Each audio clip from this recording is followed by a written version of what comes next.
to our holiday party. Melissa is a brand new agent. You can't see her from here, but she could come by and say hello. There's Melissa. Hi, Melissa. Welcome to. I went car shopping yesterday. So I started out at my networking presentation this morning. The first thing I said was, I went car shopping yesterday.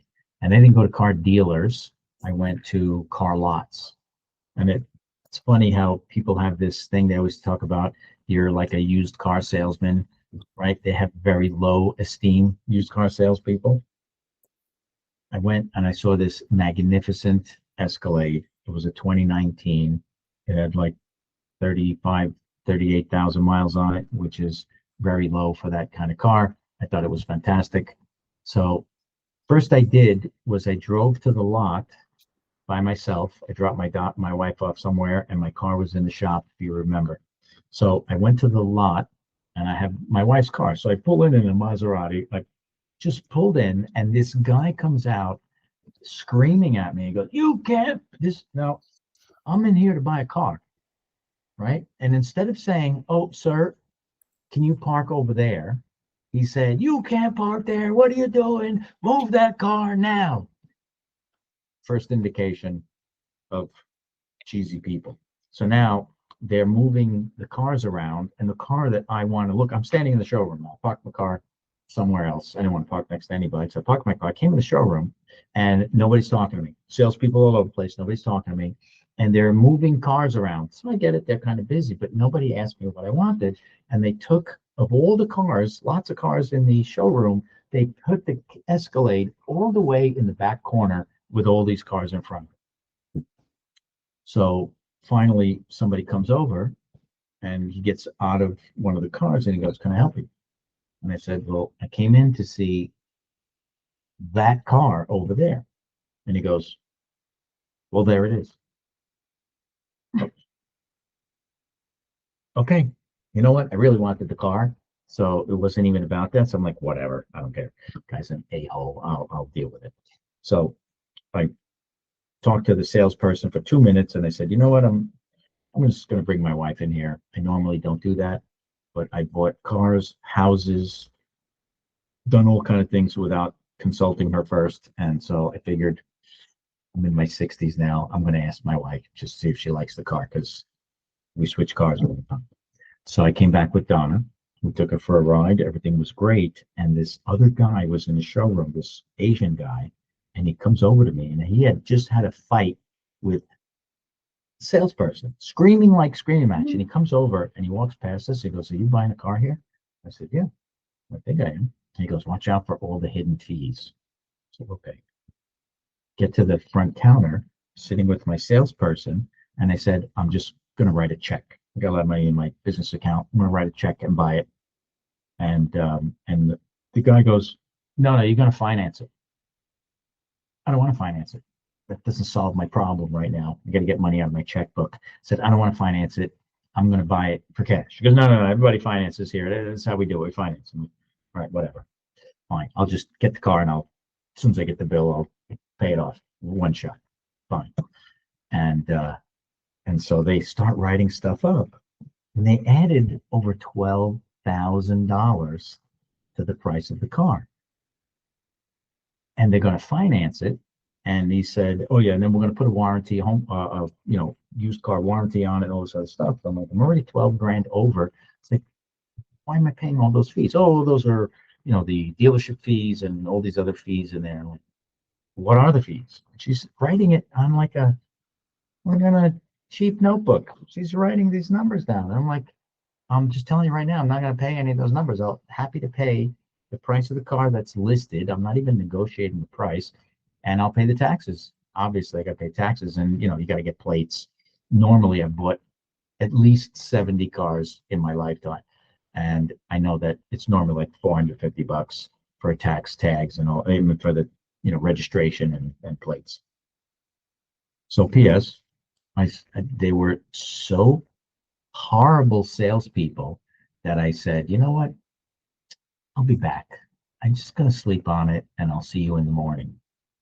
And I came back, and we're leaving there, and I go, "You see this? How important it is to be an ethical salesperson?" Because these people were horrible. I would never recommend anybody even going near that place ever. I'm not going to badmouth them. But when I got home, I went on Yelp and they have 150 some odd negative. There was no positive reviews at all. Not even one. Everybody's like hidden fees, they're crooks. There's never a mechanic there. They say they're going to fix the car. And I just thought about that as a salesperson. I'm looking this one too. Yeah. I think about that as a salesperson that is pushing an agent salesperson that's pushing their buyer to buy a house. I think that's just so cheesy to get somebody. And now a car, I'm only going to keep the car. How long are you going to keep the car? 5 years. If it's a really good car, you might keep it for 7, 8 years.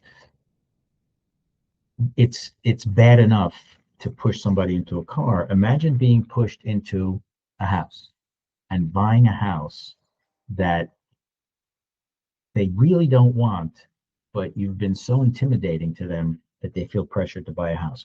I don't think I ever want to be a participant in that kind of a transaction. Anybody disagree with that here? Anybody think that, no, I don't care? Because there are people out there. And I remember before the market crashed in 2008, that there was this one agent. She used to do a TV commercial. She was a blonde, older woman, and she did like an I Dream of Jeannie, and she would blink her eyes and you'd be in your house. Really interesting, clever commercial. But I ran into her and she had brought a buyer to look at one of my listings. And I said, this guy's really not qualified to buy the house. His pre-approval says he is, but he doesn't have any money. She said, I don't care. That's great, because then he'll foreclose and I'll get to sell the house and I'll find him an apartment. And I've never forgotten that. It's just something that stuck with me. I'm like, I don't even want to say what I thought to say in my mind, but I just don't think that that's a good way. I think your job here is to help as many people as possible get into their dream home. Now, yesterday, if you were not here on Lunch and Learn, we watched Daryl Davis. He's a national trainer, and we watch him on Wednesdays, and we jumped in. And his plan was how to get people to buy 1 out of 3 houses instead of showing them dozens of houses. It was not the same. His method wasn't like we see on TV. Show them 3 houses, now you need to pick one. That's not what he was talking about. He was talking about having a consultation with them and showing them everything that's out there. There's a big difference between showing somebody a house and saying, you need to pick this house. Why? Because I'm like really busy, and if you want me to gift you with with my presence, you need to just pick a house so I can be done, so I can move on to my next client. People read that. They absolutely read that. If you want to turn somebody off 1,000,000%, be under pressure to sell them a house. That can turn people away. It's the same thing if you have a listing too. If you're pushing somebody to take a number that they're not comfortable with, and you can't prove why it's the correct thing to do, not because I'm in a rush, because I've got 9 other listings and you're cramping my style. That can never be the message that you get across. Anyway, my point is about starting out with my experience yesterday. There are some really unethical people out there, and we can't be one of them. Nobody is in this company anyway, because that's just how we are. If you were attracted to come work here, it's because you understand exactly how I am.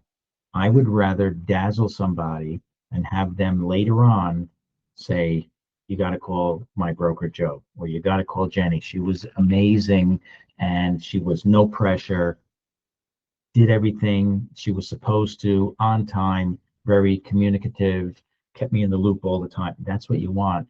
That's how you get more business. You're not going to get more business from pressuring somebody and then they're in the house and things are falling apart and you push them to buy the house. Can you push people to buy the house? 100%. You have the ability, and the better a salesperson that you become, the more capable you are to get somebody to do something that they don't want to do. When you get a chance, you should go check out this book, Balancing Act. It's available on Amazon. Just Google Balancing Act, Joseph Baratta, and it'll come right up. It's available on Kindle. It's available in paperback. Get it, read it. It's not just for real estate people. It's for anyone that's in business wanting to function in their business and enjoy life. Get it, read it. Let me know what you think.